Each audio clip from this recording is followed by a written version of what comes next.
Hello and welcome to our session. You'll be pleased to know we have well over 1,000 registrations for this session. The session is being recorded and will be posted on Twitter and YouTube and will be available on demand. Next slide, please. Today we have a question and answer session, so please do ask your questions using the Slido tool, and the link has been provided on the screen. Next slide, please.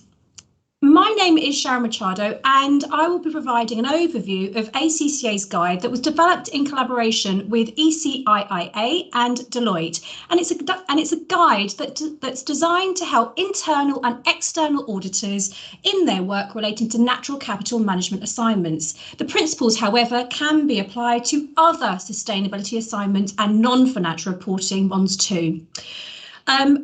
If we can go to the next slide, and if my co-presenters can please turn their cameras on, that would be great. Because what I'd like to do is just outline the format of the event today. So we are really lucky to have keynotes from the European Commission's Delia Mehedintu and Erik Hormes, who is standing in for Lara Wolters today. So thank you very much for stepping in at last minute for that. But I will give them formal introductions as they share their expert views. And of course, I have my colleague Pascale Vandenbussche, ECIIA Secretary General, and she will be moderating the panel discussion a little bit later on, and she will introduce our expert panelists at that time. So if we can please go back to the slides, and what I'm now going to do is just move on and outline the guide to internal and external auditors, helping them in their management of natural capital assignments. And so what I'm going to do, next slide please, is just outline what the guide covers. So the guide addresses these 4 areas, but unfortunately today we only have time for the first 3. Starting off with item 1, next slide, the role of business and auditors. Next slide please. And what does green business success mean? Well, in a nutshell, it is really about credible business, in other words, that's creating sustainable value, where dependency and impact on the interrelated, interconnected material capitals are managed, and meeting the needs of a wide range of stakeholders who provide these capitals, as you can see on the screen. And these stakeholders will have a diverse set of needs, from financial, environmental and social, just to name a few. And therefore, credible business is one that delivers against these objectives via its strategic, governance and downstream processes. And of course, these stakeholders must have trust and confidence in the business operations and of course its reporting, because it is this that is going to avoid greenwashing. And in terms of that reporting, we're talking about true, fair, holistic reporting, so one that tells much more than the financial story and complies with the tenets of good corporate reporting. We can move on to the next slide. So let's then think about the role of auditors in all of this. And, you know, ever since ancient times, if you think about what auditors were doing, their job fundamentally is about serving the public interest. And another of ACCA's reports, Accountants, Purpose and Sustainable Value, Sustainable Organisations, which is where this visual is being taken from, really articulates that what auditors are doing is creating, communicating and protecting that value. And importantly, they're doing this across a multitude of assignments that help businesses manage that dynamic forces of change that demands business transformation. And by dynamic forces of change, I'm talking about things like technology, the environment and social factors, just to name a few. So you can see that the types of assignments that auditors are undertaking are pretty broad, some of which are on the screen today. And so, you know, outlining, for example, assessing the quality of the sustainability strategy and how achievable it is. So whether it's through governance, the processes and systems, or an assessment of the organisation culture. Thinking on about the control environment. So how are risks being managed, but actually opportunities also being realised? And of course, that all important compliance with standards, policies and of course regulation, both for internal and external purposes. And remember that that auditor is the connection between what's happening in the business and that external environment, the reporting to stakeholders. Next slide, please. So why should auditors undertake this role? The the assignments that we've seen on in the last slide are not new to auditors. They've been doing these types of things for many years. However, some of the sustainability issues may well be, and therefore its assurance may well be. That means that in order for the auditor to be serving that public interest, they do need to be meeting the qualities that you can see on the screen just here. And I'm going to articulate why the auditor is best placed to be supporting this type of work through two aspects of what they do. One is about the feature of the role, and the other is about the nature or the characteristics of the profession itself. So starting off with features of the role. Unfettered access to all functions of the organisation, but the great thing, without direct responsibility for them. And that enables an impartiality and independence and scope for objectivity. Now, auditors are used to collaborating. They do so in their day-to-day work with a wide range of experts, and these other experts will impart their specific knowledge that they have to the audit process. So in engaging with natural capital management experts, in this case, for this type of assignment, what the auditor is doing is something very special. They're connecting those specific points using integrated thinking and thinking about how natural capital issues are going to affect the business and the business objectives. So think, for example, how an environmental issue can very quickly dynamically become a material issue for the business. So a negative impact on the environment may impact, yes, the production of goods and services, but actually also consumer trust in what that organisation is doing. And that can then lead to either a loss of sales and potentially business impairment. So what the accountant and auditors are specifically doing in their internal and external roles is applying that integrated thinking, that vision to spot the potential for risk. Auditors apply the professional skepticism in challenging those charged with governance to identify, manage and report. Further, there are characteristics of the profession, such as compliance with a code of conduct and ethics. So, for example, these demand that the auditor operates with integrity and objectivity, and it's this that will engender the trust. Further, they are committed to lifelong learning, so from qualification through to continual professional development, therefore enhancing reliable expertise. So if we can move on to the next slide, please. So I'm now going to move on to the third area, the considerations, starting off with the assignment approach, step one. Next slide, please. Now, there's a four-step approach that we have developed, and that insight has been developed thanks to the guidance from our standard setters, so the Institute of Internal Auditors, as well as IAASB in their guidance. But actually, also importantly, the business and audit experts, some of which you can see being presented here on the screen, have really helped shape our thinking, and they gave us this four-step approach, starting off with step one being really clear on the scope and the assignment risks. And that is incredibly important when you're thinking about the level of assurance and the expectations of the stakeholders using that assurance. So think about whether you were asked to provide a reasonable assurance as opposed to a limited one, especially important for external auditors. How comfortable would you be if you were asked to provide reasonable assurance over the statement that the company will be carbon neutral in 10 years' time? And remember, stakeholders are looking to you as auditors to mitigate against greenwashing. So let's continue on with the notion of this assignment approach. Step 2, if we can move on to the next slide, please.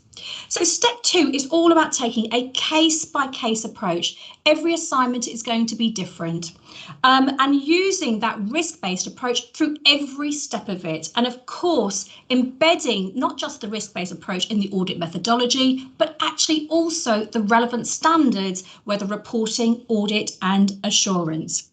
And in doing this, what auditors really need to be doing is, for example, at the shaping stage, and especially for external auditors in engagement acceptance, asking key questions. Will the assignment actually address the material issues of the business?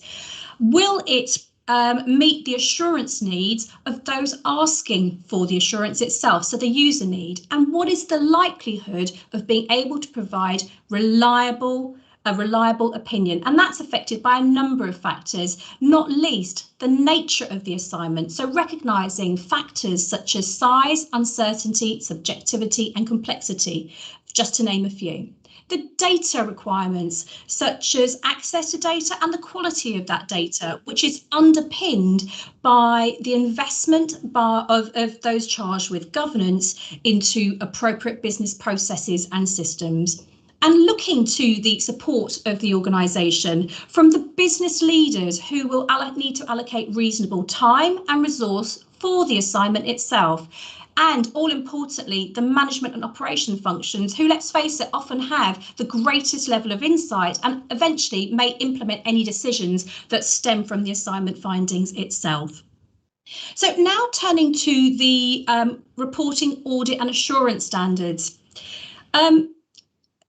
Follow them, of course, but there is an aspect of being really clear as to which ones need to be followed and in which way. So, for example, for the environment alone, there are over 700 different reporting requirements applicable to 70 different jurisdictions. So it's fantastic to see the harmonisation that we're seeing over the last few years and certainly months. However, arguably, I think more could be done, perhaps, to guiding the development of standards, for example, to achieving the SDGs. And OK, now, during the assignment, appreciation of the risks will really help affect how variances to the norm are treated. For materiality, for example, key questions that the auditor should be thinking about is how does the organisation identify the material issues? How are they managed across the leadership, managerial and operational functions? And how are they reported internally and externally? So therefore, a key activity that auditors may undertake is a review of the organisation's materiality matrix. The one that you can see on the screen happens to come from Ferrero. Now, understanding the control environment is incredibly important. So how does the organisation detect, prevent and correct material natural capital issues? And of course, the more complete an assessment of the control environment will help future-proof processes in relation to natural capital. And that can drive the assurance map, one of which you can see on the bottom part of the screen, which is a great first step to that all-important integrated assurance. So now on to steps 3 and 4. Next slide, please. Thank you. Well-planned collaboration between internal and external auditors, particularly for issues such as natural capital, where they're complex, is incredibly important. So not only will it reduce the effort, but it's likely to increase the relevance and the reliability of those assignments too. Take, for example, the internal auditors who have that depth of knowledge about the entity and external auditors who will have that breadth across all of the assignments that they will have experienced through their work. And that's particularly important when you think about the non-financial reporting directives, entity, sector specific and agnostic requirements. And of course, finally, bringing this all together, communication is key. So therefore, making sure that findings are communicated, not just in terms of the outcome, but the process to get there, including any uncertainties. And of course, they have to comply with the tenets of good reporting, which you can see on the screen. And actually, there's a huge amount of crossover with IAASB ISEAE 3000's criteria that underpins the preparation of information. So that really was a whistle-stop tour of all of the sort of high-level issues. Next slide, please. If you'd like to find out more, please have a look at the series of guides, the link for which has been provided. So what I'd like to do is introduce the first of our keynote speakers. So over to Delia Mehedintu, who is the Audit and Assurance Expert in the Corporate Reporting and Audit Unit at DG FISMA. Over to you, Delia. Thank you, Sharon. Good morning, everyone. Happy to be here with you and provide you with a high-level presentation of our proposal on the new Corporate Sustainability Reporting Directive. I will cover four main topics today: the scope, the standards, the digitalization, and then the topic of our main topic of our discussion today, which is the audit or assurance of sustainability information.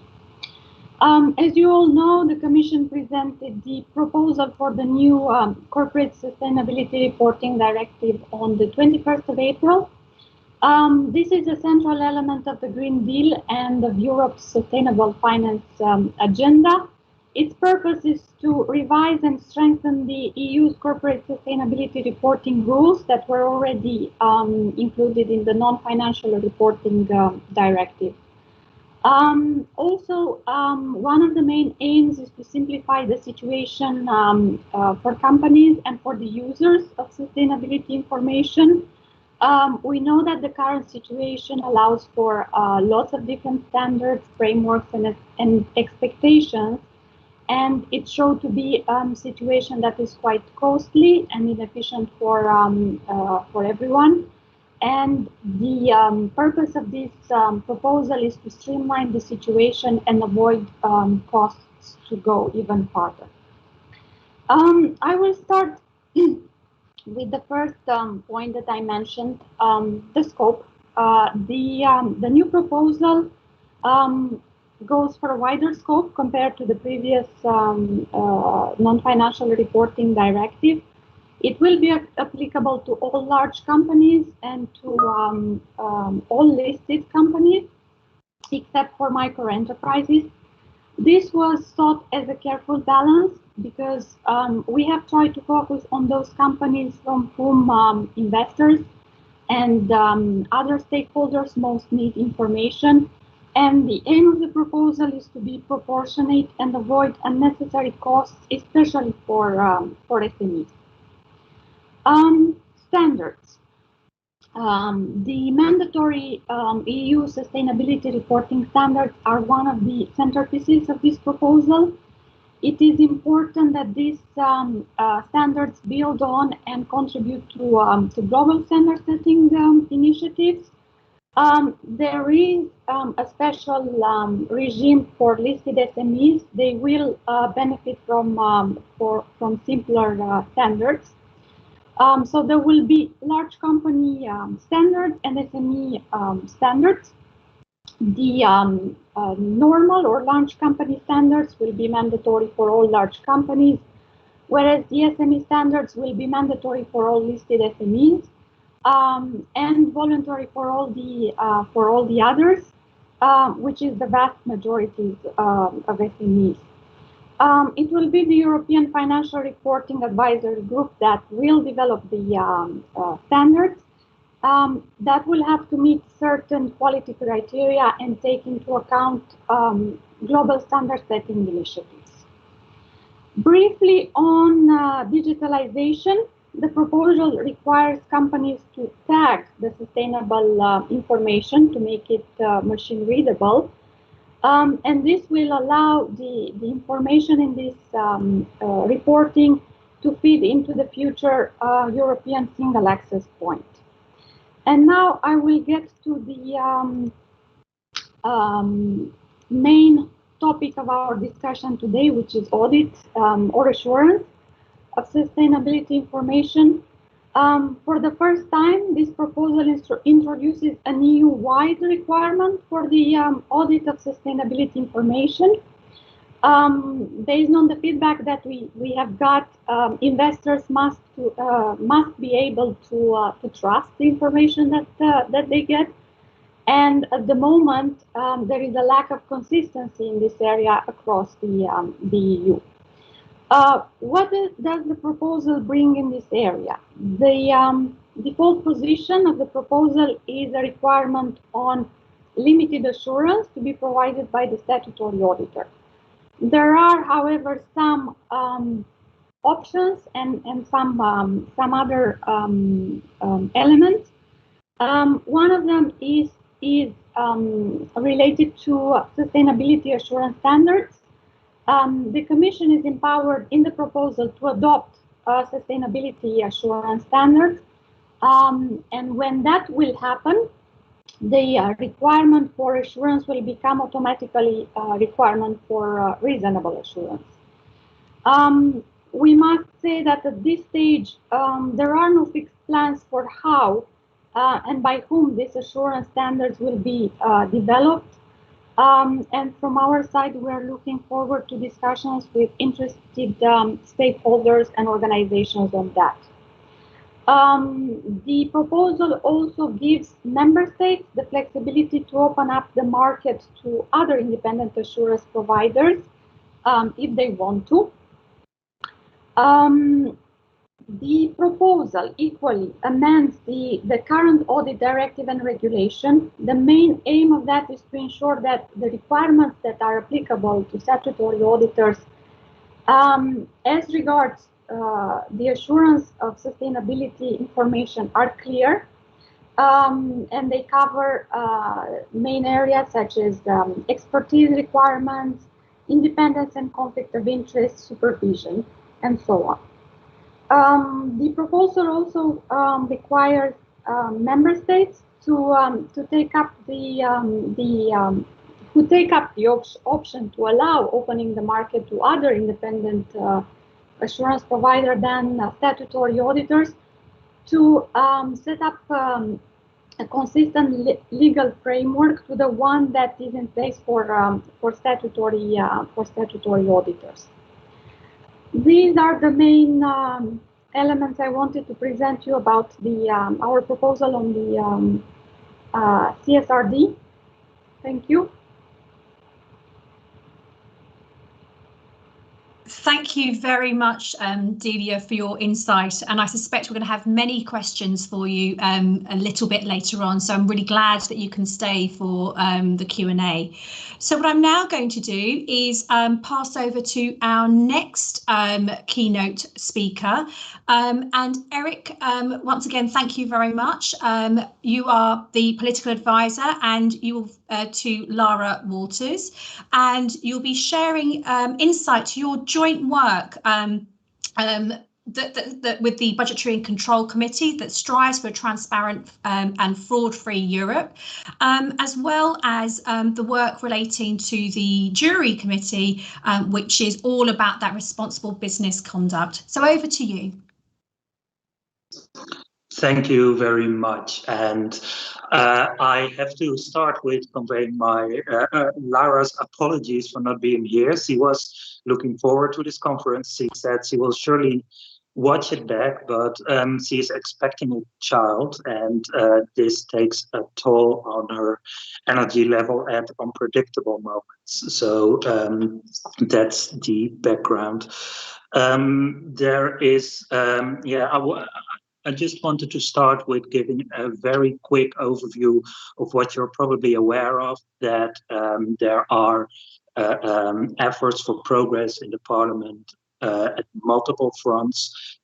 Most importantly for us, the Sustainable Finance Agenda of the Commission, which is led by FISMA, and the Sustainable Corporate Governance Agenda, which is led by DG Just in the Commission, and they both touch on the work of Lara Wolters. Her main piece of work over the last year has been the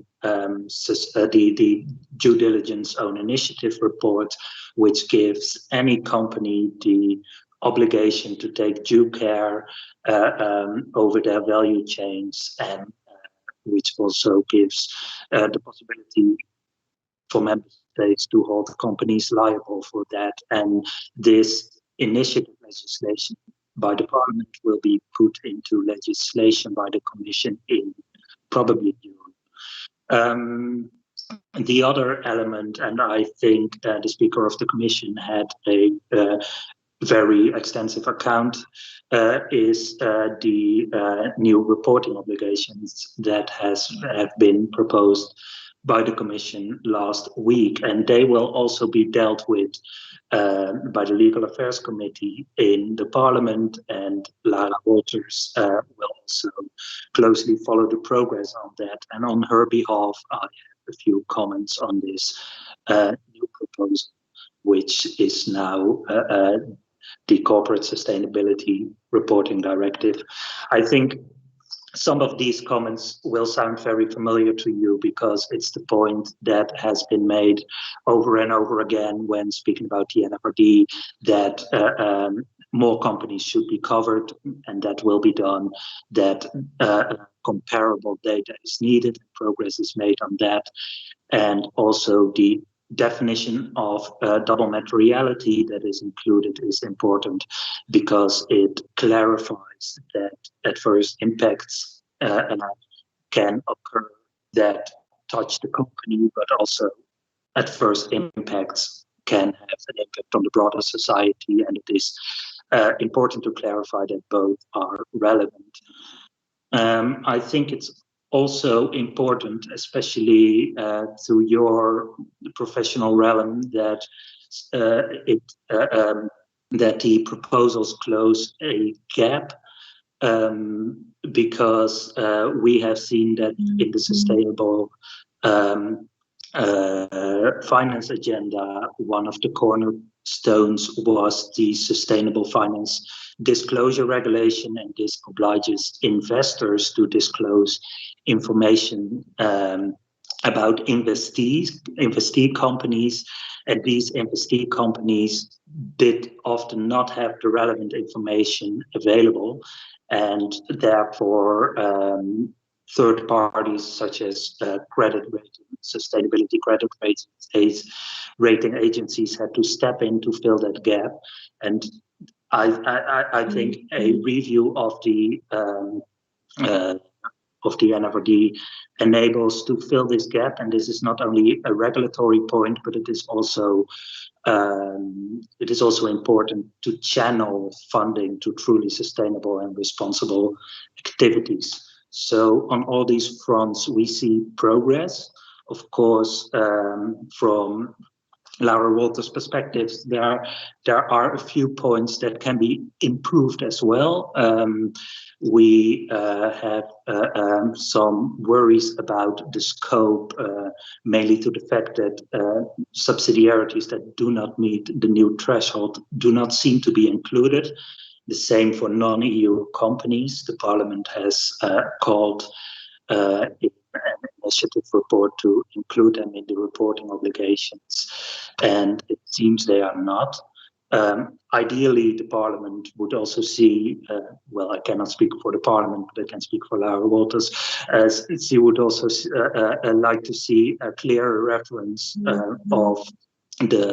to the Paris Agreement and to country-by-country reporting, as well as to certain reporting obligations such as the gender pay gap and the gap between top management and workers. Also in the Parliament's Sustainable Corporate Governance Initiative report, there was a call to have a clear involvement of workers at the company level when companies are determining impacts and materiality, but also at the standard setting level. And the Commission has just said that the EFRAG will have a role, and I think, we will be very vocal on making the role of workers' representatives and trade unions in the EFRAG more than symbolic. And the final point that I see is that we should clarify how, and this is also something we are still studying, that we should clarify to what extent the reporting obligations cover the entire value chain, because there are some examples in which a company may not produce too many impacts on sustainability matters, but in the value chains, these impacts are very palpable, and I think they should be reported. Then on the role of assurance and auditing, well, you're probably well aware of what the new proposal says. The previous speaker also had some relevant information on that.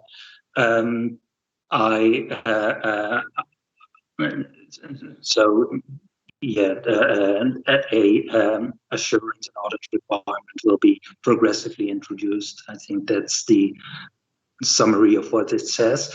I think Lara Wolters also has some concerns about the current regulatory environment of the auditing, of the world of auditors, so to say, and she has written a letter to Commissioner McGuinness, a letter following a hearing by the Parliament on the Wirecard scandal, which was a very clear example of how layers of control on a company, including auditors, can fail, and it exposed some innate shortcomings also in the auditors in the auditors regulatory environment, and we asked the Commission to tackle conflict of interest, to make auditors perform genuinely control on companies. And I think this also fits into the Sustainable Finance Action Plan and the Sustainable Corporate Governance agenda, because auditors are a cog in that plan. And I think that's also the duty of regulators, or the assignment policymakers have to see this coherence, to kind of be vigilant on these coherence, and to give a clear signal that as EU, we are taking our own sustainability and human rights commitments seriously, and we are prepared to bring regulation in line with that. So these were the comments I wanted to give on behalf of Lara. Thank you very much, Erik. And what's really clear to me is that sense of connectivity in your work that you're both doing with regards to governance, reporting and audit, and that's incredibly important. So at this stage, with no further ado, I'm going to hand over to Pascale, who's going to take us through the panel discussion. Over to you, Pascale. Thank you, Sharon, and hello, everyone. We have a great panel today to discuss about the sustainability information and more specifically about the need for a strong assurance process. So we will have different views from standard setters, from business, from internal auditors, external auditors, and also from investors. Let's start first with the standard setters and with Pauline Irwin, who is the lead of IAASB task force on extended external reporting. So, Pauline, good morning. I think you are with us. Morning, Pascale. You have been active in the preparation of the new guidance from IAASB about the assurance of non-financial reporting that has been issued at the beginning of this month.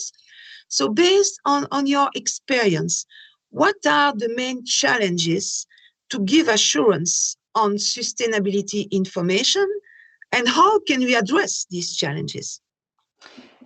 Thanks, Pascale. Yes, so ESG reporting by its very nature, I think, presents a number of challenges when you compare it with financial statement reporting. So, for example, for financial statement reporting, you have It's one topic, financial performance.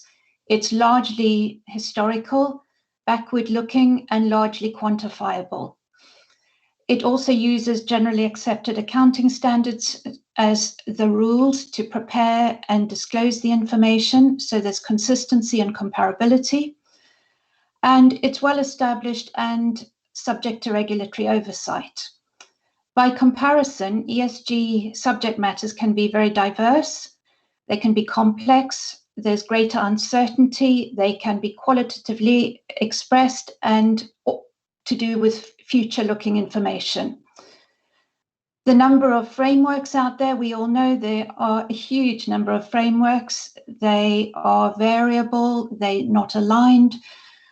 Some of them, most of them actually are sort of high-level principles, ideals, goals, recommendations, rather than being detailed rules for how to report, how to measure, how to evaluate, and how to present the information.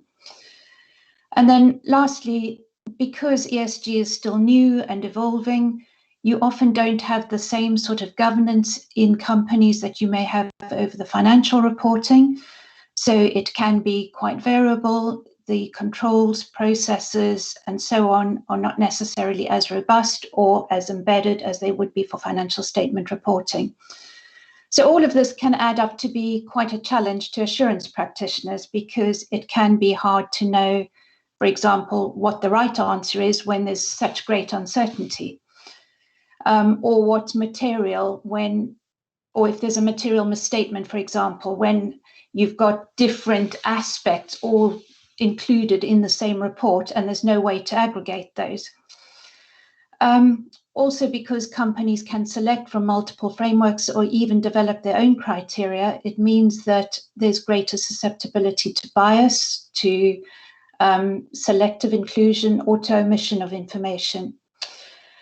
And obviously, if the controls and processes aren't there, that can affect the evidence that's available and even whether the information is assurable at all. So moving on to how the IAASB's guidance can help in these areas. First, I should explain that EER extends to a wide range of different non-financial reporting, and it includes ESG and sustainability reporting, so very much to do with what we're discussing today.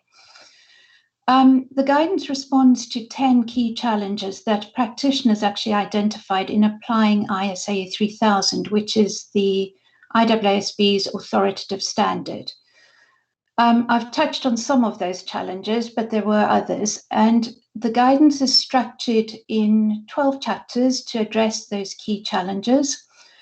I obviously don't have time to go into a lot of detail today, but I'd like to just give a flavour of some of the things that are covered. So there are 2 chapters on the more behavioural, soft skills type aspects, so things like the balance of subject matter expertise and assurance skills on the engagement team, the exercise of professional judgment and professional skepticism. We've then got 9 chapters, I think it is, on how to apply different aspects of the assurance process. So things like, how do you assess whether the preconditions for assurance are there? Are the criteria suitable?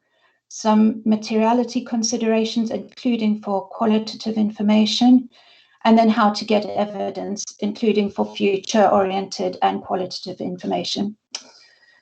The last chapter is a reporting chapter, so how to communicate in the assurance report so that users understand, firstly, what has been assured and what hasn't been assured, and secondly, the level of assurance that they are getting in that assurance report, and therefore how much confidence they can have in that reported information. I'd like to just make the point that the IAASB standard, so ISA 3000, remains a robust principles-based standard. But when it was written, some of this reporting didn't exist, and therefore the challenges didn't exist. And so there was a recognition that there was a need for practical guidance. And that's what the EER guidance does. It's practical. It contains a number of short examples, diagrams, flowcharts, and so on. It doesn't add to the standard in terms of requirements, and it doesn't change the requirements. But what it does do is take those principles and turn them into practical application for practitioners. So I think that probably brings me to the close, but we hope that those two aspects, so the standard itself plus this guidance, provide a robust basis for assurance practitioners to perform robust assurance engagements, both now and as new and evolving reporting comes out and develops. So I'll stop there and hand back to you, Pascale. Thank you, Pauline. We hear more and more that companies need to disclose their sustainability reporting criteria. And this is also a point that is mentioned in your practical guidance. So can you tell us more about this obligation, and also why is it so important? Yeah, so as I've mentioned, at the moment we have, I think the last time we counted, there were over 200 different ESG frameworks. So a number of different frameworks out there with no consistency and, as I said, quite high level principles sometimes. So what's lacking is the rules, if you like, to tell preparers how to prepare that information, how to report it, and how to disclose it. Now, without that information, it's very difficult for users to know, A, what's being reported, how it's being reported, and how that compares with other reporting. So the risk of sounding a bit simplistic, if you think of, I may bake a cake and I say it's in accordance with my recipe. Somebody else may bake a cake and say, yeah, it's in accordance with my recipe. But that tells the users absolutely nothing. What users want to know is what's gone into the cake. What flavor is the cake?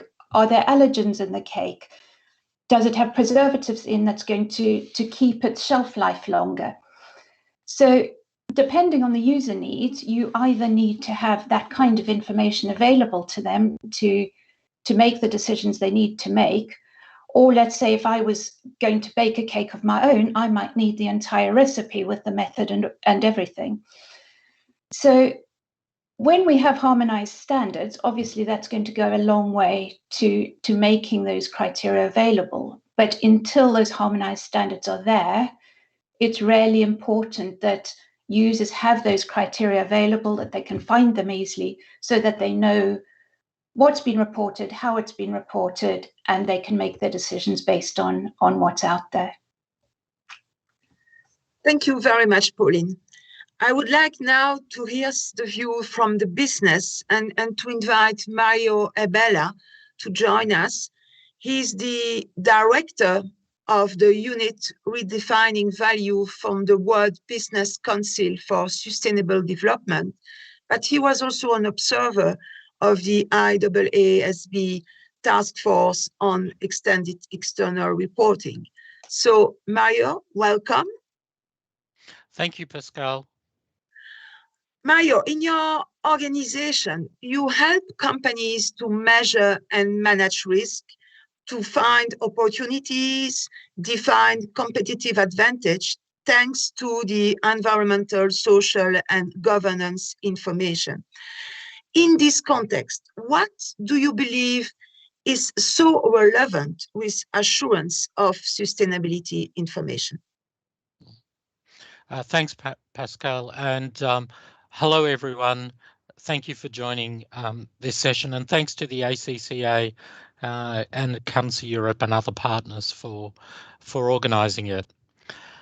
At the WBCSD, we believe with our members that just like with financial information, we have auditing, and it's well established that auditing is important, that if we want investor grade information, it needs to be assured, regardless of whether that's financial or non-financial.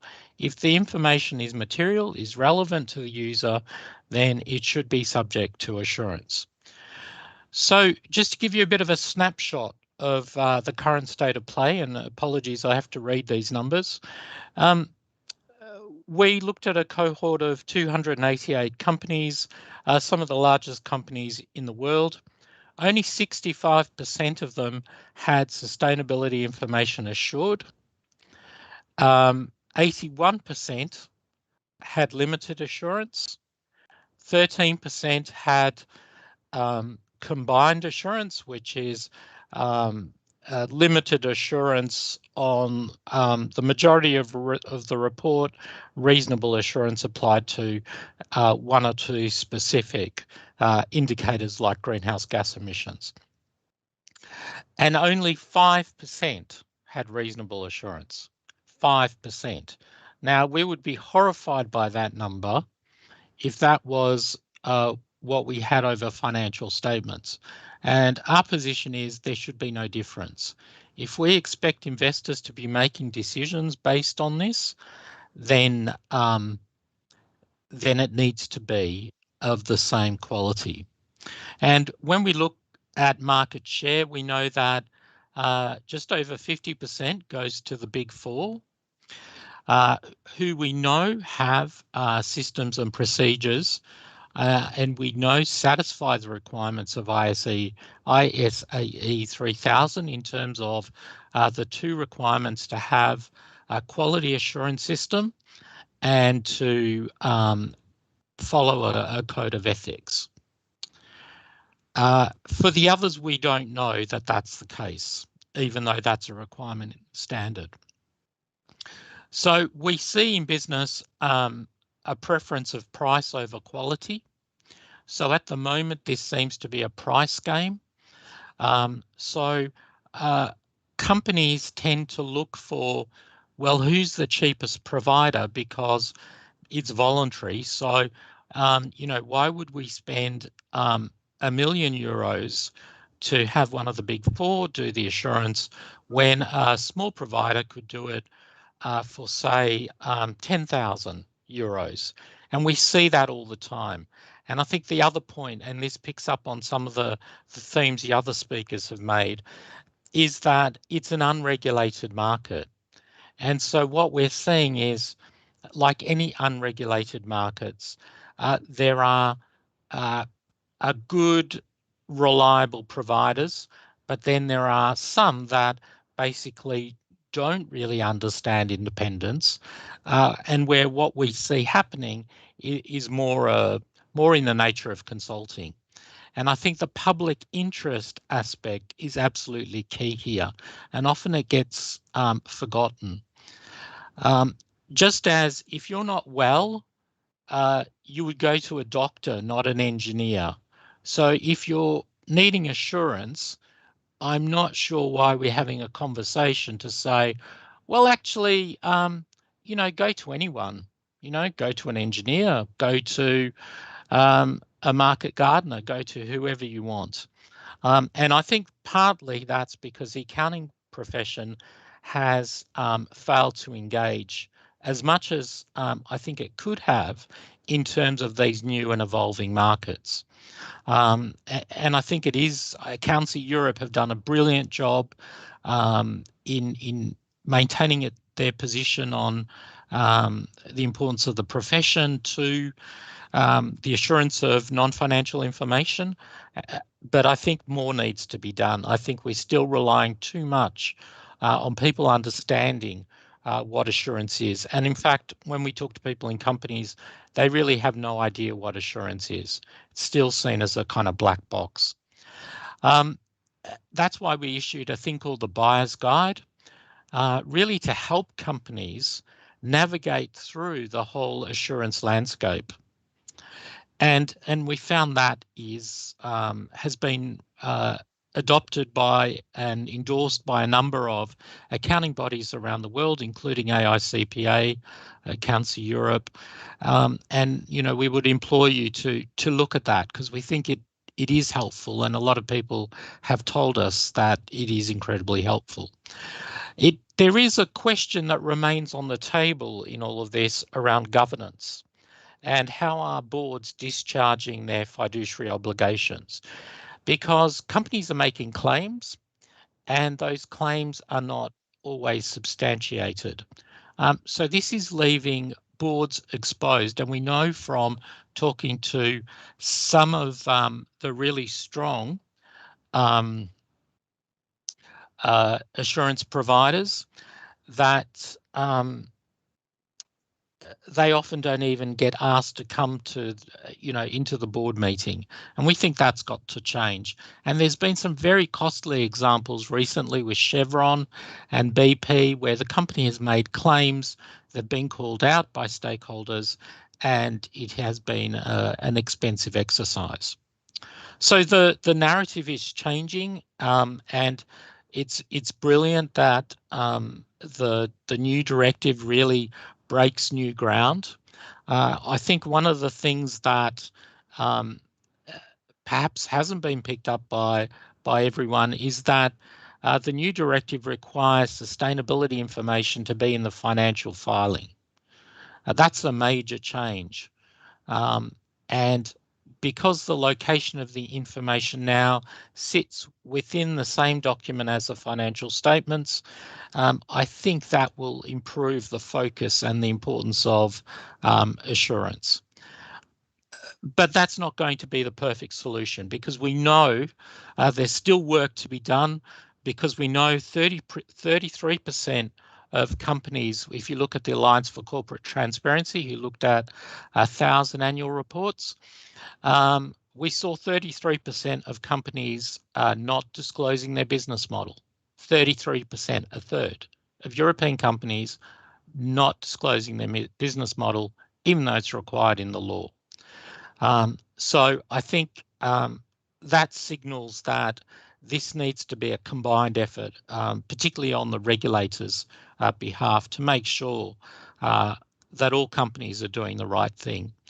And then finally, I would implore the European Commission not to reinvent the wheel and to very much adopt the accounting standards, the auditing standards that have been issued by the IAASB. So ISAE 3000, which we know when we look at the audits or the assurance engagements being done at the moment, is the main standard that's being used. So I think that's absolutely key. So Pascale, I'll stop there and hand back to you. Thank you very much, Mario. Very, very interesting point of view from the business side. So now I would like to see what internal auditors think about the assurance on sustainability information, and to welcome Massimiliano Turconi, who is the Chief Audit Executive of the Ferrero Group. So Massimiliano, buongiorno. Buongiorno. Your group, Ferrero, is publishing sustainability information for a long time now, and you are involved in the audit and assurance of this information. So can you tell us more about your role and how you give assurance? Yes, thanks, and good morning to everybody.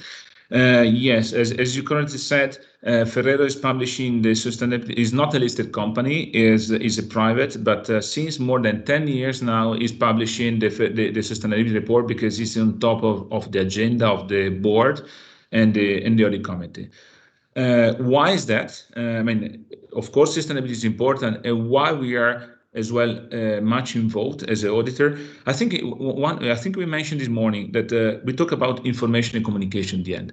Information communication is one of the key pillars of the internal control system, where usually internal audit, if it is well equipped in the sense that it has a right maturity in the organization, the right level, if apply the standards, is the one that usually provide an assurance over a variety of type of risks, goes through the financial, strategic, reputational, compliance. So I think audit internally is in the right position to at least provide a sort of service to the company on that purpose. If you look at Ferrero, for instance, and go to our example, if you look at our material, so audit is providing different type of services between assurance and advice. If you look at starting from the materiality matrix, so the governance and the target setting. I discussed quite a lot with the audit committee, with the board, that our role should be not simply checking the data reliability. For this, we have the external auditors that are doing a great job for this, providing, we call it limited assurance, could be a different type of assurance that I really, I think they're doing the right job in that, because they have a certain knowledge, but as internal audit, we know much more about the business and the processes. And this is where we can provide additional added value, meaning that we start from the materiality matrix, where you see where there is the map of the risks on the company based on external expectation and internal expectations. And we have many topics mentioned in this materiality matrix that goes through the human rights, through the responsible supply chain, packaging, climate change, responsible communication, innovation and nutrition. So we have many elements mentioned to that. What we did, we are doing since a few years now as internal audit, we take, for this, we take one example, human rights. In the human rights, we have many elements that we go through: the child labor, the working hour, fair wages, it could be health and safety, could be privacy.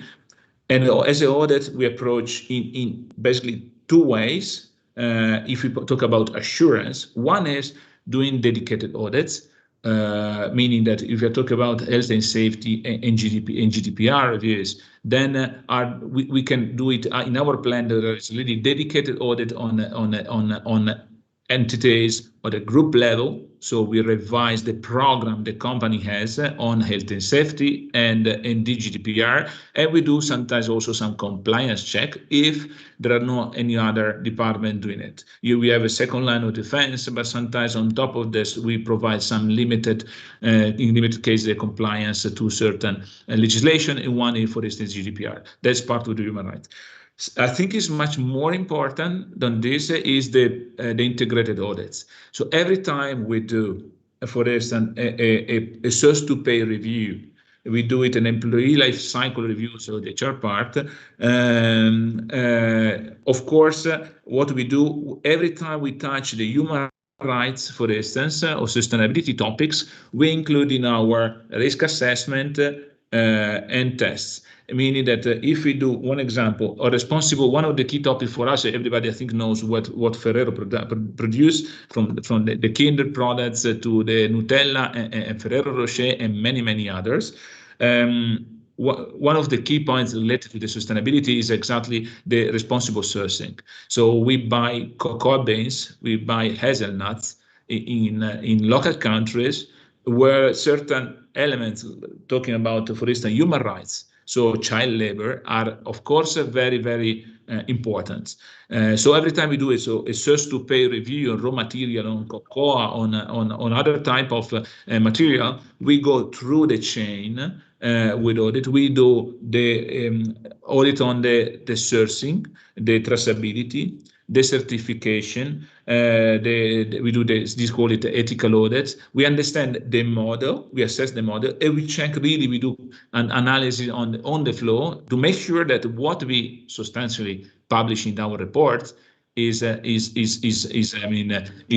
reliable, simply because we double check with our independent view if all the information published. This is something that not the external auditor or provided this limited assurance is difficult for them, because they don't have the same level of knowledge we could have, because we live in a company. We do this type of analysis every day. So we are, I think, we are able for our position in the company to be able at least to know where to look much more clearly. Is our job, process reviews and cover different type of risks. I think I want to conclude a bit saying that we apply for many other topics. I mentioned human resources. We talk for responsible communication. We're talking about we other packaging, climate change. For each topic, we approach exactly the same way between or dedicated audits or integrated assurance with other type of process reviews.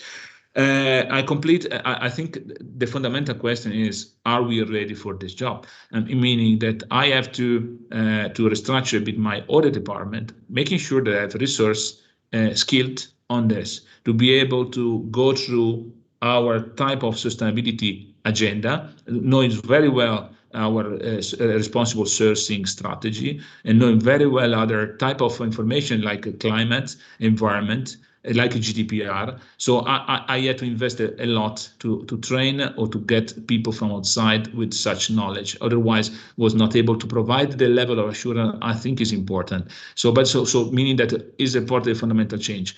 But this is our approach, meaning that we decide to start from the strategy to the published report, but we don't check the numbers inside.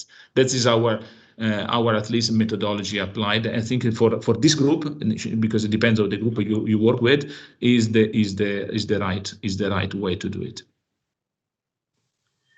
Thank you very much, Massimiliano. You spoke also about the relation with the board, and I think that you would agree that natural capital risk is becoming a very important risk for the board that they want to oversight and know about. So in your organization, how do you collaborate with the operational people, the first line, as we used to call it, the risk management and other function of the second line, but also with the external auditor? What is concretely the collaboration between all the different parties to give assurance to the board? Yes, thanks. Thanks for the question. Of course, natural capital assurance mapping is one of the key questions we received, or the mandates we received from the board and from the audit committee, because, as I said, they want to be sure that there are risks not covered, or different department that cover the same risk with the same type of activity. I think this is the main reason why we are talking about at that level about this assurance mapping on sustainability topics. Our collaboration is very simple, meaning first line, as we call it, are the one defining the targets. Together with the board are defining the targets. They define the risks and they implement the controls. Basically what we discuss with them, for instance, we challenge them on the risks part and the controls, internal controls. We don't challenge the targets. Targets are given by the board, by the upper level, but based on the targets we challenge them on what are the risks that we are not able to reach our targets in 2, 3, 4, or 5 years. So we challenge them on this, and challenge on the controls you need, making sure that the risks are mitigated. So I'm talking about the first line. On the second line, that is, in our case, they do a bit compliance. Usually, we help them to provide the methodology to use to do this risk assessment, because they usually does, but we provide to them a sort of methodology to apply with the first line of defense to help them to do it. We are the third one, but as you mentioned, there are also the external auditors. I think that with the external audit we have a lot of interactions, in the sense that they are not formally relying on what we do, not yet.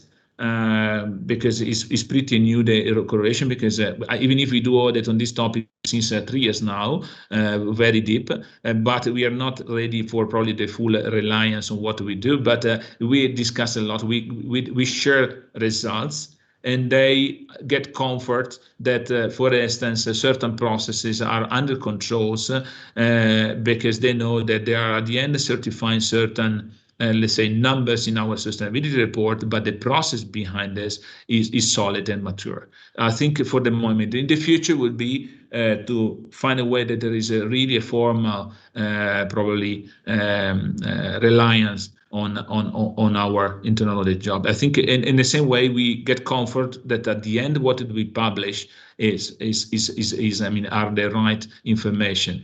I think the external auditor, they can provide this kind of service also because maybe they have expert in certain areas, and then we can collaborate very well. So this is what I think our experience. Thank you, Massimiliano, and this is a very good introduction to the external auditor's point of view. And we will have Sebastian Dingel, who is the sustainability assurance leader for Deloitte in Germany. So, Sebastian, guten Morgen. You have a very strong experience in external audit of sustainability information. So, on your point of view, what is the role of external audit in this debate on reliable sustainability information? but also maybe what is the link with the financial reporting that you see with your clients?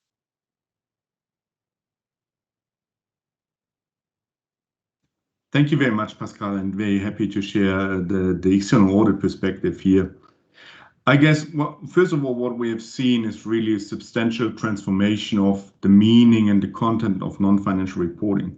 So right now, I think we're very clear that all the non-financial reporting has reached a relevance level for capital market investment decisions. And that really means that the financial and non-financial reporting has reached at least a very similar level of relevance and meaning.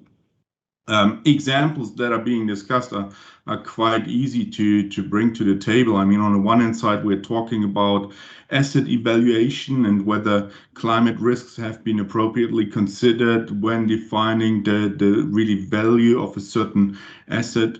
We also see those kind of discussions happening when we're talking about green bonds and, for example, interest rates that are much more favorable coming with those kind of investment aspects. So I guess there is a lot we see, and I think the trend is actually further increasing the speed on all that, because with the EU taxonomy, we do see a strong push to further integrate non-financial and financial reporting at a transactional level. For us as external auditors, the meaning is very, very clear, because we represent here the independent party that is providing that needed trust. Quite a number of speakers have already been referring to. So we really need to bring that trust in the table. And to do so, what is very, very crucial for us is that actually in executing those kind of audit or assurance engagements, we pair on the one hand side our strong expertise in performing audits, but on the other hand also linking that with subject matter expertise when it comes down to ESG reporting. Now, it's a different subject matter. It's different also to the highly regulated financial reporting, and you really need those kind of environmental experts to join the audit teams to get to very, very precise and good results, in particular when it comes down to reasonable assurance. What we also see then is a clear trend towards more quantitative reporting. So a step away, and I think Pauline has referred quite well to the problems coming with the qualitative reporting aspects, towards something that is more based on really data models, on governance, and provides more consistency as a starting point. Now, when we're talking about those aspects, obviously, then there is a stronger linkage also to the financial reporting, in particular when we are talking about internal control systems, business processes, at least in some areas. So when we're talking, for example, about Scope 3 and greenhouse gas protocol definitions or calculations, obviously, there's a strong need to incorporate the procurement functions and the way they are handling spend data. The same is true if you're talking about HR or risk management, for an example, to get to that integrated view.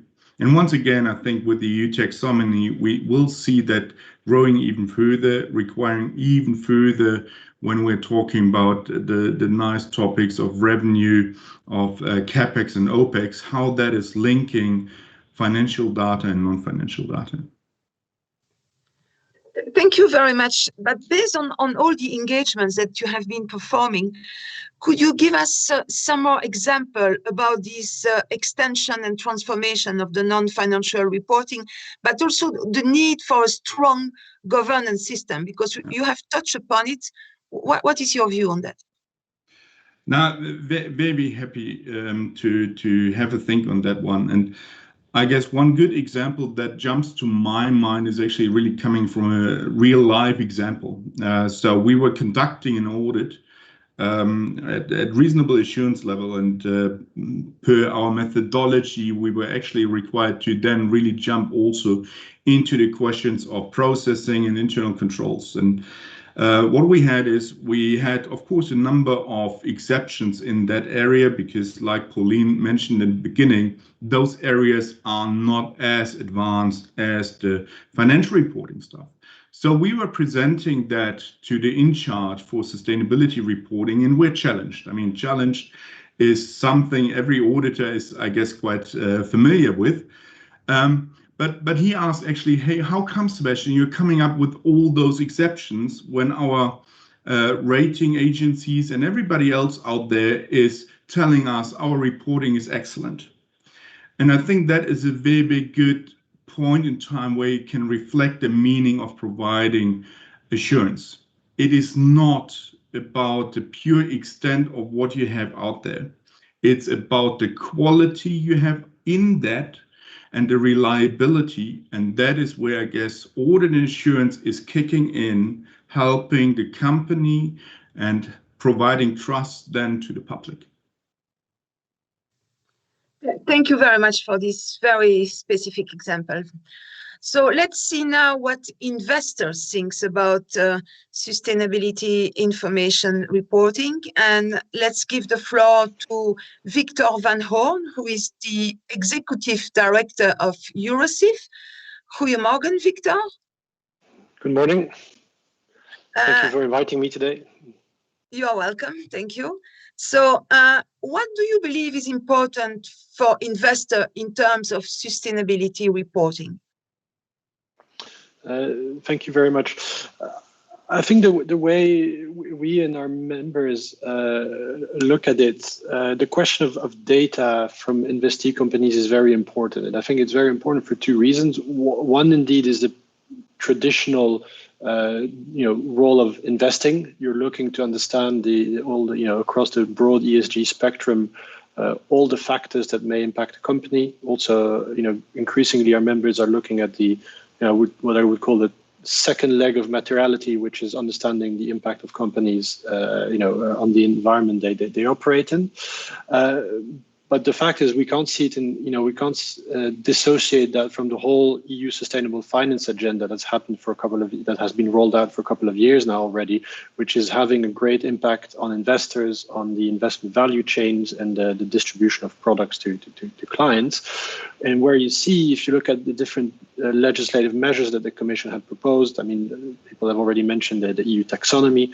One that we haven't mentioned yet is the Sustainable Finance Disclosure Regulation that started applying as of the 10th of March to all investment products that are ESG sustainable or make certain claims towards their investors, as well as a piece of legislation around climate benchmarks. So benchmarks are tools widely used by investors to understand, and here the climate benchmarks, Paris-aligned benchmarks, and climate transition benchmarks are ways to understand how is your investment portfolio or the economy transitioning.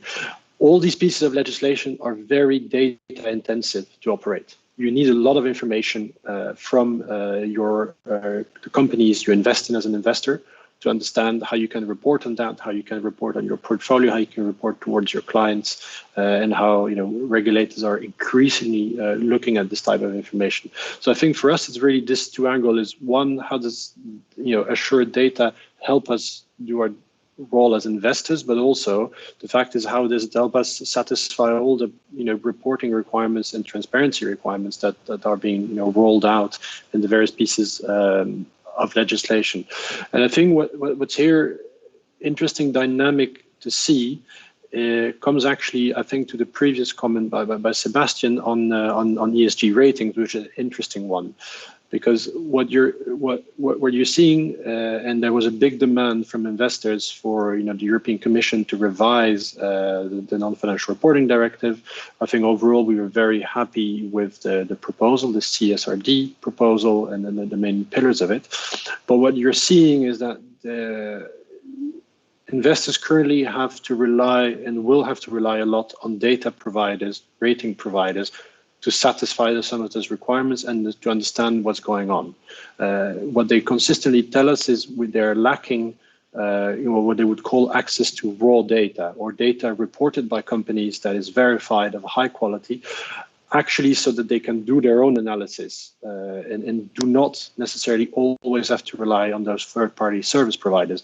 Because I think we do know that a lot of those data solutions offered out there to investors, the data is often not available, is modeled through artificial intelligence or algorithms where it's not reported by companies, and that the quality is not always there, the consistency is not always there. So I think there's this big demand, particularly from the most sophisticated responsible investors, to have access to data from companies themselves, to start understanding much better at company level what is happening across sustainability issues. And I think from the last important point, I think for us, where we're quite aware of that in the context of assurance, is when you take financial information, obviously a lot of it is backward-looking, historic. You can offer certain assurance and with a certain degree of certainty, and then do your financial forecast. With sustainability information, yes, historical and backward-looking information is important, but to a lesser degree. What you're seeing from our members is what is starting to get a lot more important is this forward-looking information, and particularly one area that stands out now is climate. People are increasingly starting to ask questions around climate scenarios. Which are companies using climate scenarios? Which ones are they? What are the transition pathways for certain sectors of the economy that are used based on those assumptions? How are you using carbon offsetting in those scenarios to reach those objectives, climate objectives? So all these questions, and there we see that at some point we will need some form of assurance or additional guarantees that there's a robust process and, as much as possible, a science-based process behind those processes. I think I've said a lot, so I'll stop here. Thank you very much. Indeed, you said a lot, and I would like to propose to conclude with what are for you the main urgent area in terms of standards and assurance from an investor point of view. What is urgent? There is a lot to do, but what would be your top two priority? I think for us, and I think that's probably the only area where we'd suggest even a little bit improvement of the Commission recent proposal on the CSRD, is around exactly what I said, the issue around climate and those scenarios. Because I think, and I think it was mentioned already before on the panel, there's a big push for what we call net zero. Financial institutions, companies, everyone, is gradually moving in direction there and make net zero statements, claims. And I think when we start to look more, in a more granular way at those claims, we know some of them are, may not always pass the full, test of reality and realistic scenario and based on science. So I think there is where we will, around climate scenarios and climate forecasts, is I think something where there's, will be urgently need to standardize that and make it comparable and verifiable, so that we have an honest picture of what we're talking about and the size of the challenge ahead. So I think that's the one priority we would have here. Thank you very much. Thank you to all the panelists. And I can already inform you that we have a lot of questions, so we will do our best to answer as many as possible.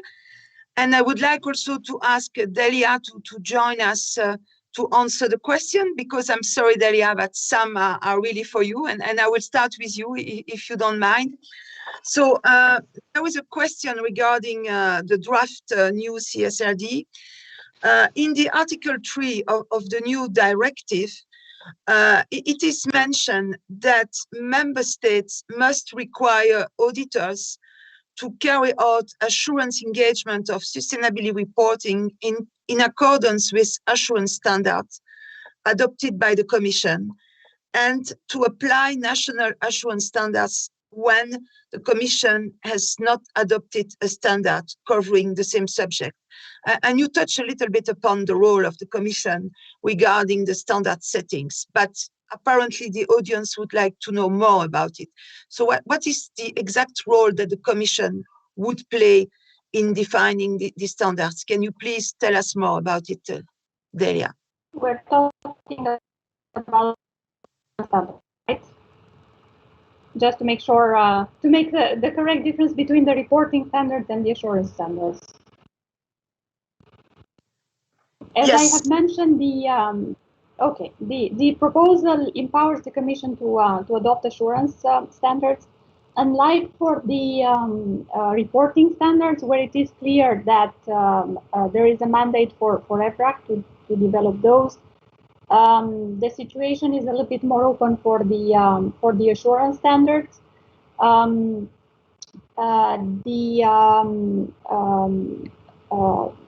Commission is looking forward to discussions, as I have mentioned, with interested stakeholders and organizations on that topic. There is no decision on who will develop them. And of course, the approach will be similar to the one that will be taken for the reporting standards, meaning this will not be done in isolation, and international initiatives will be taken into account in this process. Thank you very much.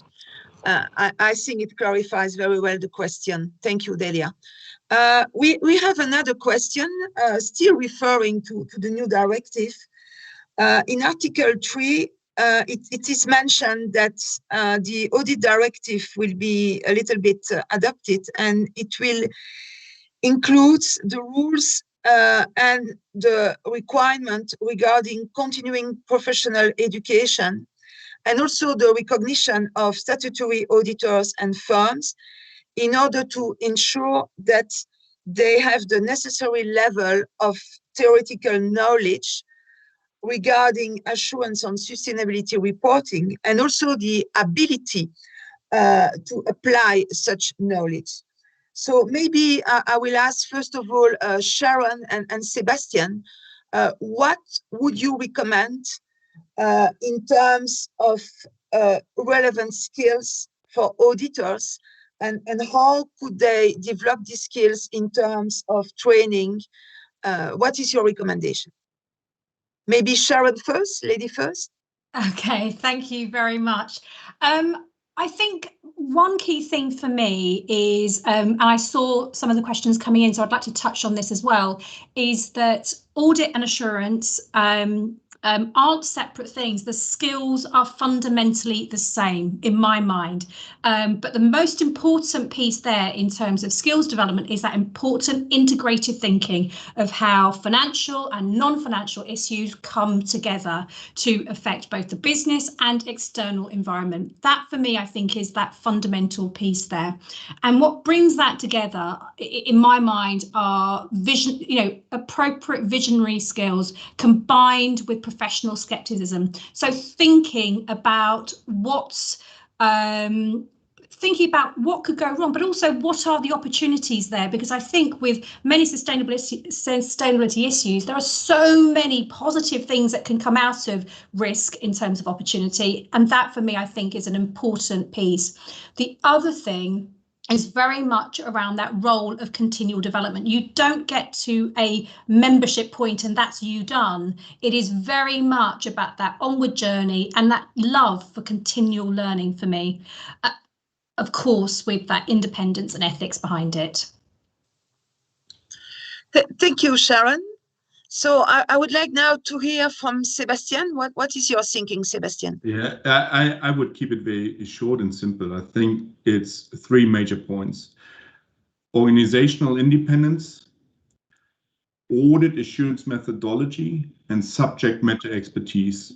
In particular, the last one, I think, is very, very crucial. And when we are talking about many peer engagement, for example, I need environmental engineering on my team as well. People who are able to actually go on a site visit for a production company and just, have a look at the color of the smoke coming out of the chimneys and can tell me whether that is good or bad. And I guess in combination of those three aspects, then really we have what is needed.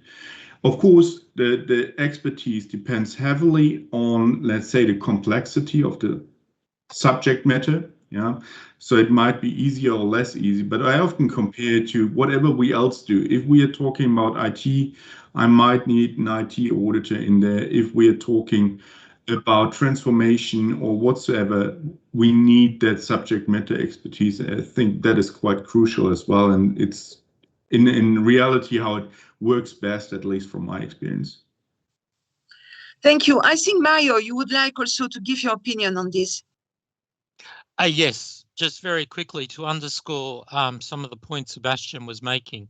In ISAE 3000 on the task force, we spent a lot of time talking about this point, and it comes down to you need in the team somebody with assurance skills. So you need to understand auditing, but you also need to understand the subject matter.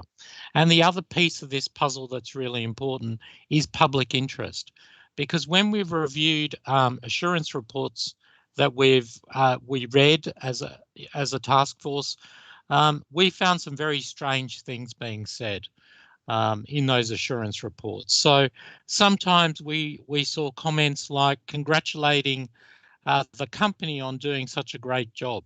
That is not an independent assurance provider. That's a management consultant. And so we need to separate the two.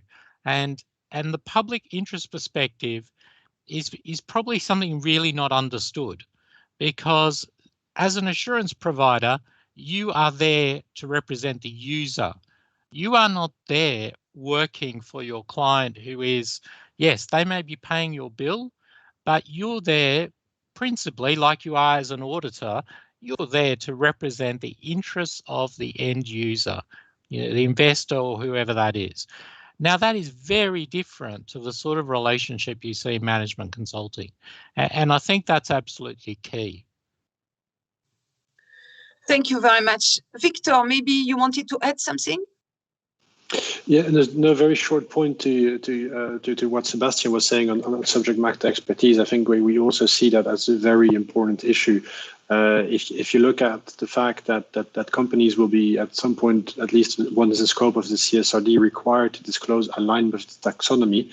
If you start looking at the EU taxonomy, this is not financial metrics. This is all technical metrics, tons of CO2, carbon, milligrams, and etc. It's a completely different set of skills. And I think actually as investors, we'd be reassured if there's a completely different skill set involved in preparing that information than it was with the financial information. Thank you. Indeed, I think that there is a completely different set of skills that's needed. So we will touch upon another topic now. It's a question from Ellen Boyd, who is an associate director of the FISMA. And what she said is that given the strong political desire across Europe to ensure a green recovery for the pandemic, and also taking into consideration the skills that professional internal auditors and external assurers have to help the business achieving their strategy, would you agree, panelists, that internal auditors and external assurers have an opportunity to promote and develop this work in the business and assist the business? So maybe we can start with you, Massimiliano. What's your point of view?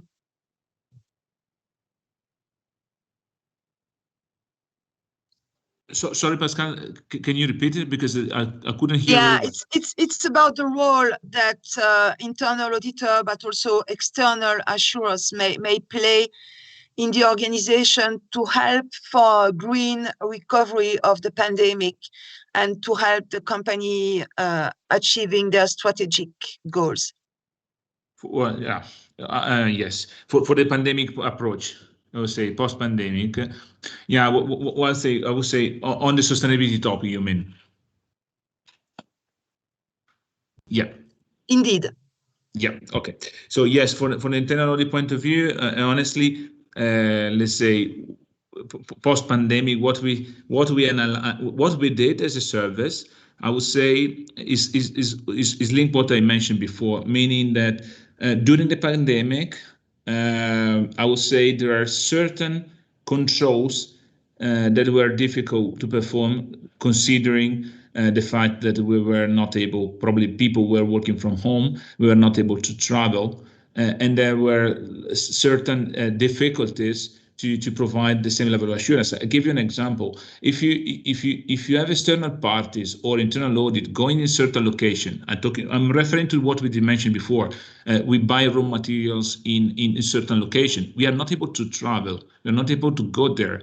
We are not able to, for our external party to certify certain processes.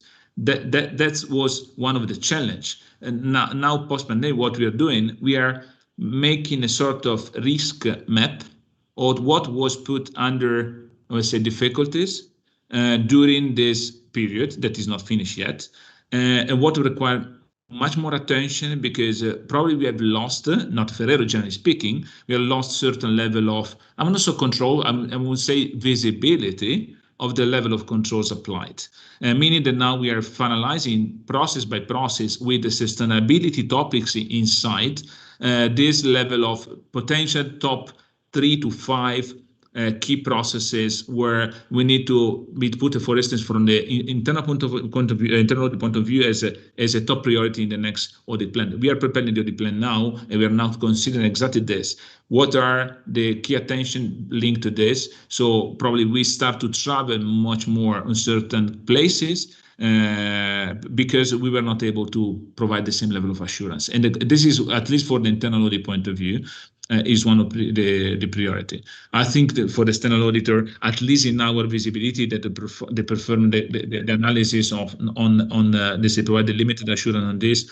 I think we need to work betterly, more together, exactly doing this risk map analysis. I would say I would like to sit down with my engagement partners and sit down and see my point of view as internal auditor, their point of view, what are the top key risks. As I said, there were probably, let's say, difficult to provide assurance in these periods, and that's the view.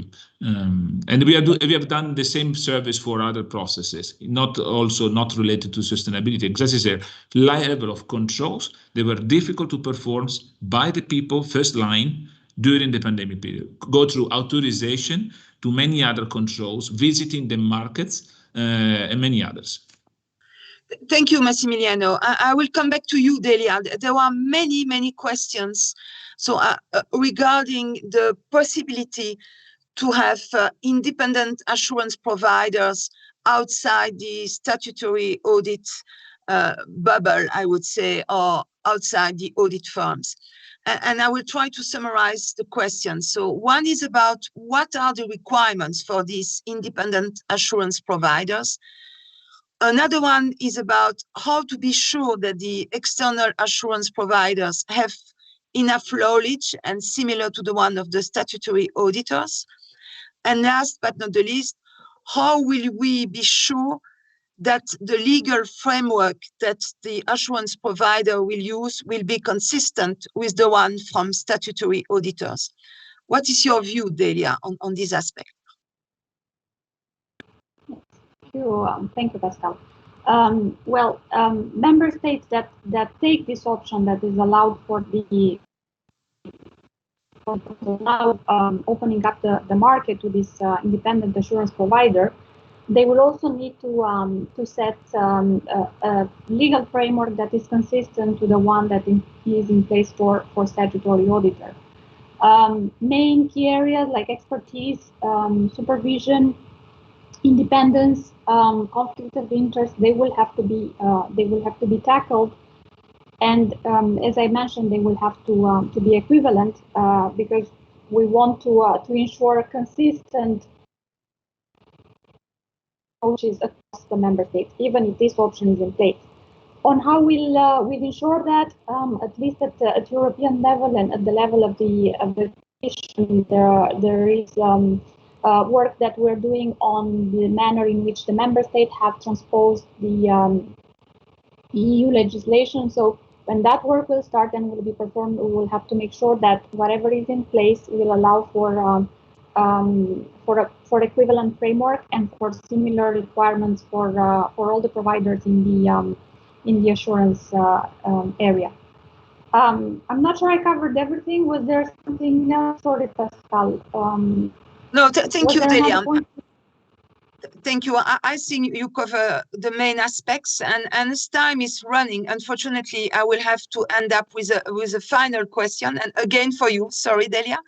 And it's about having global standards and not just European one, and on asking to IAASB to develop these standards. What do you think about this idea, Delia? It's a potential idea. As I have mentioned, in terms of assurance standards, the options are quite open for the moment.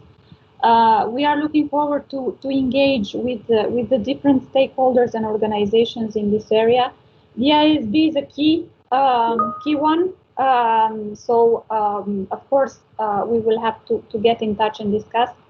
I think what one needs to mention here is that the assurance standards will have to follow the reporting standards, and we will have reporting standards that will be developed at European level. Of course, they will have to take into account the international developments, as already mentioned, but the assurance standards will have to look at the reporting standards and try to allow for the appropriate assurance. So this will have to be,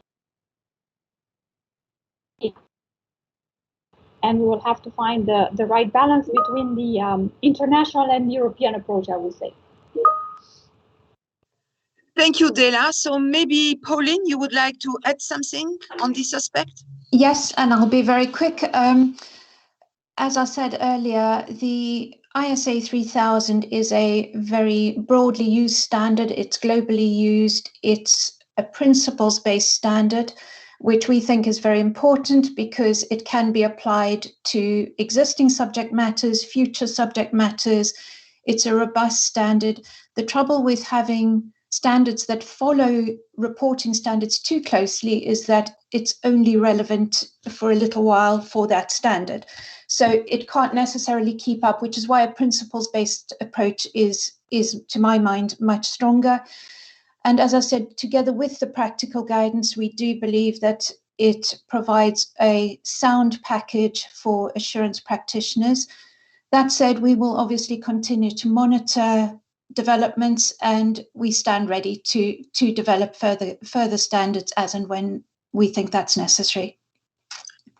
Thank you, everyone. Thank you for this very interesting discussion. I apologize to those that have raised some questions and we hadn't enough time to answer.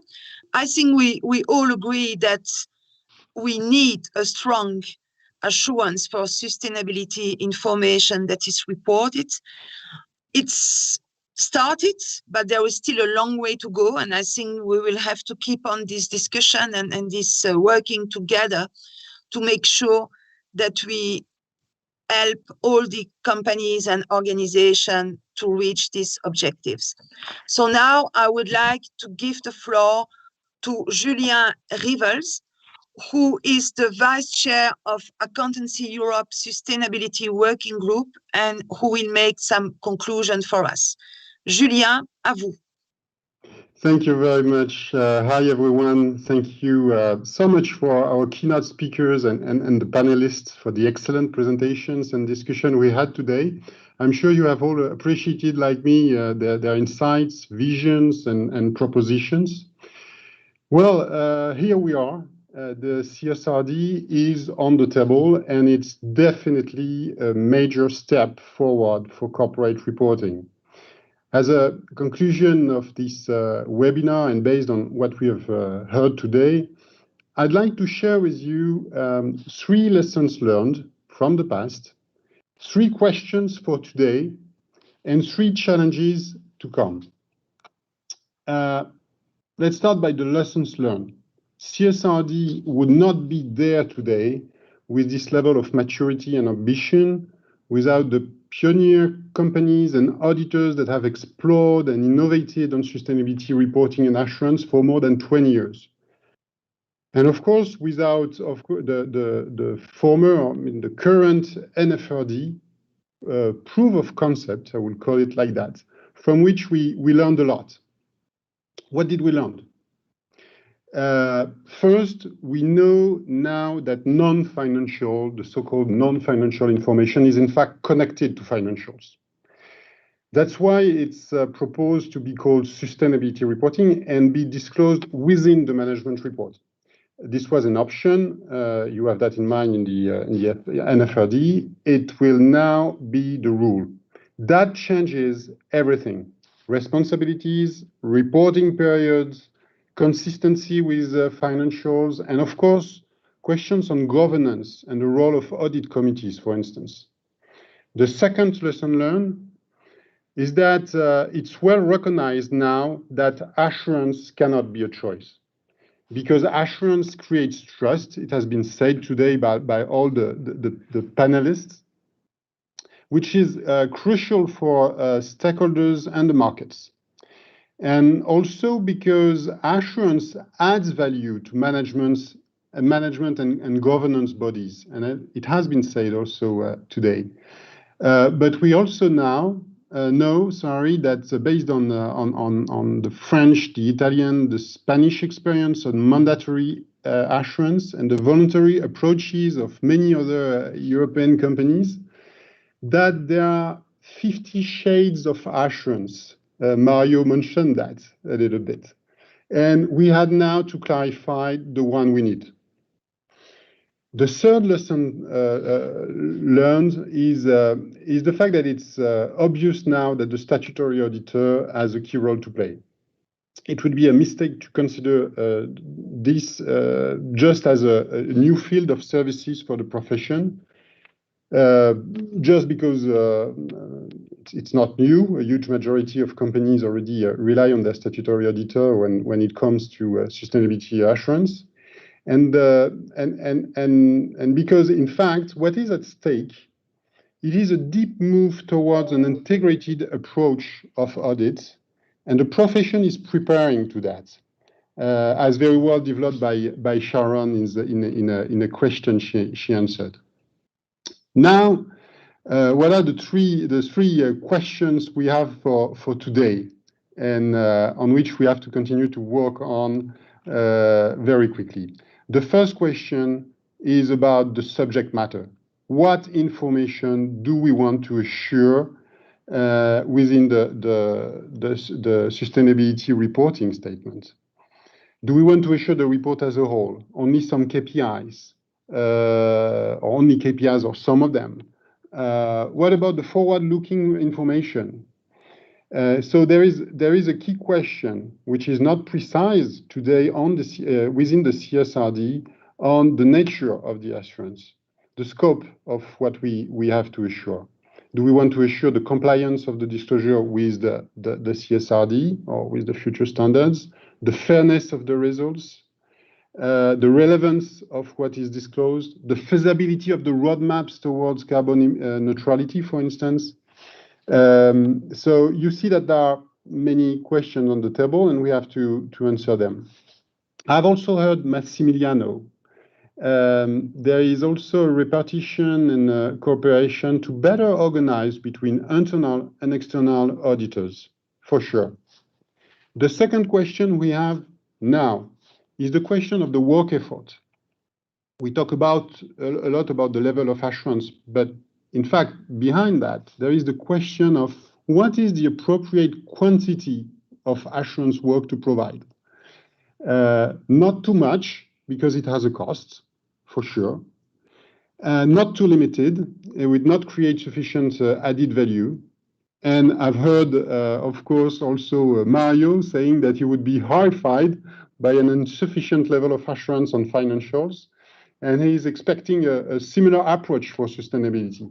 So we definitely have to find together the right cost-benefits balance and the appropriate quantity of assurance work. The third key questions we have to answer very quickly is about the audit standards and practices. How we can guarantee consistency amongst practitioners within Europe, and avoid the black box feeling and the other limits mentioned by Mario. And I fully agree with what he said about that. I'm one of those concerning the standards that think that we have an appropriate one. The ACCA 3000 is there, and we use them, and we use it, and it's useful. But as proposed by Pauline and the IAASB, we need to continue developing specific and thematic practical guidance, sharing methodologies, monitoring practices, to reach a minimum of alignment and consistency within Europe and practitioners. And you have all in mind, and Delia said that at the end, that she underlined the fact that the market was potentially open to providers that will not be the statutory auditors. So maybe not exactly using the same norms and standards. So we have to find a way to be sure that we will be consistent. So what an exciting period, challenging one also. And I think I would like to conclude by the three great challenges we have. We are now facing implementing the CSRD, and especially designing the assurance part. The first key challenge we have, and we have to keep that in mind, is time. Climate change and the urgency of the SDGs do not allow us to take 10 years or even 5 to build standards, to train professionals, to get reporting tools, to discuss about how we could do. We must act, and fast. And I understand from Victor that investors are also waiting reliable ESG data now, not in 5 years. Now they need them. The second key challenge we have, and it's a major one, and Sebastian mentioned it, it's a question of skills. Sustainability reporting and assurance require many different competences on climate, social impacts, risk management, standard setting, IT, internal or external audit process, and so on. And in fact, experienced professionals on sustainability are clearly lacking. And I can tell you, I lead a team, and it's complicated to have the right talents. But it's not a question only to have the right experts. It's also about training CFOs, governance bodies, internal auditors, statutory auditors, to ensure that they have adequate knowledge to be able to extend their scope of responsibility to sustainability. Because everyone is going to take its part of the sustainability field. So we must train, and many people. And the third challenge I see is clearly on investment. It's, of course, a consequence of the two first ones. But all of that is clearly a good long-term investment for our future. No doubt about that.